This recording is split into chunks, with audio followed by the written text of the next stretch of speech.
안녕하세요. 오늘은 여러분께서 보내주신 자료가 하나 있는데요. 한 협동조합 협의회 그 회의 녹취록입니다. 이걸 좀 같이 깊이 들여다볼까 합니다. 들어보니까 조합원들이 재정 운영의 투명성 또 효율성 문제에 대해서 아주 날카로운 지적들을 많이 하셨더라고요. 네, 맞습니다. 저도 그 녹취록을 쭉 검토해 봤는데요. 이게 단순히 뭐 돈 계산이 틀렸다 이런 차원을 넘어서는 것 같아요. 조합 운영 전반에 대한 어떤 근본적인 신뢰의 문제를 제기하는 그런 목소리들이 많았습니다. 네, 회의 내용을 보니까 뭐 면세유 판매 손실 문제부터 시작해서요. 또 어디에 어떻게 쓰였는지 좀 알기 어려운 그런 자금 지원 내역이라던가 또 문제가 있어 보여도 이걸 제대로 감사하기가 어려운 그런 시스템적인 문제까지 정말 여러 쟁점들이 막 터져 나오더라고요. 그렇죠. 이런 조직일수록 사실 투명한 소통이나 정보 공개가 정말 중요한데 그 부분이 좀 부족하지 않았나 싶습니다.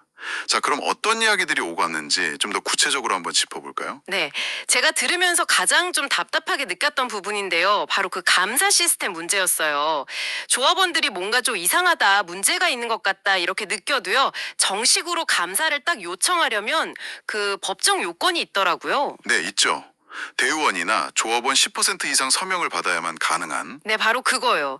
근데 이게 현실적으로 조합원 10%면 몇 명이나 되죠? 녹취록에서 언급된 걸 보면 대의원으로는 한 7, 8명, 그리고 전체 조합원 기준으로는 한 240명에서 250명 정도 서명이 필요하다고 하더라고요. 와, 250명? 이게 뭐 개인이 하기에는 정말 어려운 숫자잖아요. 그렇죠. 그럼 문제 제기는 계속 나오는데 정식 감사는 어렵고 이러다 보니 정보 접근은 제한되고 의혹만 자꾸 커지는 거죠. 그래서 그런지 아니 몇 천만 원씩 사회단체에 지원한다는데 그 내역 왜 공개 안 하냐 뭐 이런 직접적인 질문들도 나왔고요. 바로 그 지점입니다. 그런 불투명성이 결국은 집행부에 대한 불신을 키우는 가장 큰 원인이 되는 거죠. 정말 그렇네요. 근데 이번 회의에서 가장 좀 뜨거웠던 쟁점은 역시 그 면세유 문제 아니었을까 싶은데요. 네, 맞습니다. 이게 좀 복잡해요. 보고서상으로는 2024년 면세우 사업에서 2,100만 원 적자가 났다고 되어 있거든요. 네, 2,100만 원 적자. 근데 또 별도로 사업 보고서 다른 항목을 보면 유류 판매 지원 명목으로 1억 3,500만 원이 또 지원된 걸로 나와요. 잠시만요. 그러면 적자분 2,100만 원에다가 지원금 1억 3,500만 원. 이걸 다 합치면 실제로는 거의 1억 5천만 원 이상이 들어갔다고 봐야 하는 거 아닌가요? 네, 그렇게 해석될 여지가 충분하죠. 조합원들이 바로 그 점을 지적하는 겁니다. 이게 실질적인 손실인지 아니면 비용으로 처리된 건지 명확하지가 않다는 거죠. 아니 근데 더 이해가 안 되는 건요.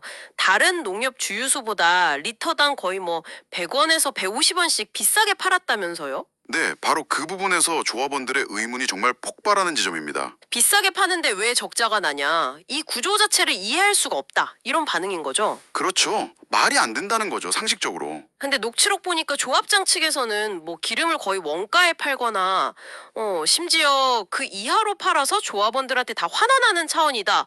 뭐 이렇게 해명을 했다는 내용도 있던데요. 네, 그런 설명이 있긴 했습니다. 하지만 참석자들 반응은 아주 싸늘했어요. 아니, 원가 판매면 왜 다른 데보다 비싸게 받냐? 이렇게 바로 반박이 나왔죠. 하긴 그 말이 맞네요. 원가인데 왜 비싸지? 네, 그래서 이 설명은 별로 설득력을 얻지 못한 것 같고요. 오히려 혹시 그 구매 시점하고 판매 시점의 유가 차익이 있잖아요. 소위 백마진이라고 하는 그걸 혹시 다른 용도로 쓴 거 아니냐? 이런 추측까지 조심스럽게 나오는 상황입니다. 정확한 회계 처리 방식에 대한 의문이 계속 제기되는 거죠. 아, 그럴 수도 있겠군요. 결국 투명하게 공개되지 않으니까 이런저런 의혹만 쌓이는 거네요. 맞습니다. 투명한 회계 공개가 그래서 중요한 겁니다. 면세유 말고도 자금 운영 관련해서 다른 지적들도 있었죠. 제가 본 사업 보고서 내용만 해도 무슨 친환경 상품화 비용 지원에 1억 1천만 원, 박스 지원에 6,500만 원, 농약 할인 판매 지원에 1억 8,700만 원. 와, X들이 정말 상당하던데요? 네, 그런 지원 내역들이 쭉 나열되어 있었죠. 근데 특히 조합원들이 좀 문제 삼았던 건 조합 사업이랑 직접적인 관련이 없어 보이는 그런 외부 사회단체 있잖아요. 거기에 수천만 원씩 지원하는 거? 이거에 대한 불만이 좀 컸던 것 같아요. 네, 그 부분에 대한 문제 제기가 아주 강하게 나왔습니다.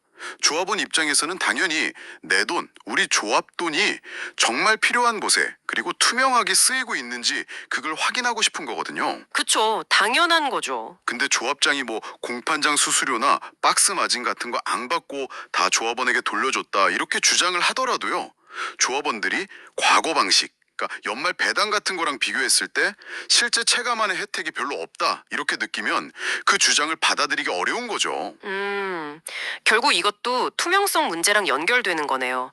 진짜 혜택이 돌아가는 건지 알 수가 없으니까. 그렇죠. 실질적인 혜택 논란으로까지 이어지는 겁니다. 그럼 이런 문제들을 좀 해결하기 위해서 어떤 이야기들이 오갔나요? 그냥 불만만 제기한 건 아니고 뭔가 대안 같은 것도 좀 제시가 된 것 같던데요. 네. 일단은 이 모든 의혹을 좀 명확히 밝히기 위해서라도 정식 감사 청구가 필요하다. 이 목소리가 계속 나왔고요. 이게 가장 근본적인 해결책이라는 거죠. 네, 감사 청구. 그리고 좀 더 나아가서 아예 경영 방식을 바꾸자는 이야기도 나왔습니다. 예를 들면 그 강남 주유소라는 곳을 인수하거나 아니면 임대라도 해서 조합원들한테 좀 더 싼 가격으로 기름을 직접 공급하자 이런 구체적인 제안까지 나왔어요. 그건 좀 구체적인 대안인데요. 그렇죠. 그런데 이런 제안에 대해서 경영진 쪽에서는 좀 뭐랄까 그건 안 된다는 쪽으로 좀 부정적인 반응을 보인다. 이런 비판도 같이 나왔습니다. 좀 소극적이라는 거죠. 적극적으로 검토해 볼 만한데 좀 아쉽네요. 네. 그리고 또 수익성이 좀 낮은 지점, 예를 들어 강변 지점 같은 곳은 좀 정리를 하든지 아니면 임대를 주든지 해야 하는 거 아니냐 이런 현실적인 의견도 제시됐고요. 단순히 문제를 지적하는 걸 넘어서서 구체적인 대안까지 같이 고민하는 모습은 보기 좋은데요. 다만 경영진의 태도가 좀 걸림돌이 될 수도 있겠다 이런 생각도 드네요. 네, 그럴 수 있습니다. 자, 오늘 저희가 함께 살펴본 이 회의 녹취록은요, 한 협동조합 내부에서 벌어지고 있는 재정 운영의 투명성 그리고 효율성에 대한 조합원들의 아주 깊은 고민과 또 날선 문제 제기를 생생하게 담고 있었습니다. 특히 그 면세유 판매 손실 문제, 이게 왜 이렇게 됐는지 불분명한 구조라던가 또 불투명한 자금 집행 내역들, 그리고 이걸 바로잡고 싶은데 감사 요청조차 하기 어려운 현실, 이런 것들이 핵심 쟁점이었던 것 같습니다. 네, 맞습니다. 근데 사실 이런 고민이 비단 이 협동조합만의 문제는 아닐 거라고 생각해요. 아마 이걸 듣고 계신 여러분이 속한 조직이나 공동체는 또 어떤가요? 우리 조직에서는 구성원들의 목소리가 얼마나 잘 반영되고 있는지, 또 운영의 투명성은 어떻게 확보되고 있는지 한 번쯤 돌아볼 좋은 계기가 될 수 있을 것 같습니다. 결국 이게 단순히 재정 문제를 넘어서 조직 내 어떤 신뢰, 그리고 소통의 문제로 귀결되는 경우가 정말 많거든요. 네, 정말 중요한 말씀이십니다. 그렇다면요, 이런 공식적인 감사나 제도 개선 같은 방법들 외에 이미 좀 깨져버린 조합원과 경영진 사이의 신뢰를 다시 회복하고 또 이런 문제가 다시는 좀 발생하지 않도록 하기 위해서 우리 일상적인 차원에서 어떤 노력들이 더 필요할까요?